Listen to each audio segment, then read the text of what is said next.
Good morning everyone আৰু ইয়া সব ৰাতিপুৱাৰ মৰ্নিং ভিউজ কেনেকুৱা বাৰু আৰু এইফালে আমাৰ হোষ্টেলৰ ভিউজ আৰু মই ধুনীয়াকৈ বহি আছোঁ ইয়াতে বতাহ খাই ৰাতিপুৱা সময়ছোৱাৰ বতাহজাক বহুত ধুনীয়া আৰু লগতে লৈ লৈছোঁ আমি মই ওলাই আহিছিলোঁ লগৰজনীয়ে চাহ বনাইছিলে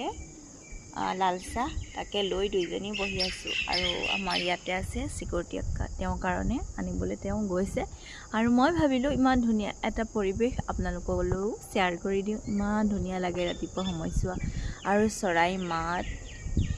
কি ধুনীয়াকৈ শুনিবলৈ পোৱা যায় ৰাতিপুৱাৰ সময়ছোৱাত আৰু আপোনালোকে মোৰ এটা ভিডিঅ' দিছিলোঁ গণেশ বাবাৰ ওপৰত মতলব এটা শৰ্ট ভিডিঅ' তাত বহুত ধুনীয়া ভিউজ আহিছে থেংক ইউ ছ' মাছ মোৰ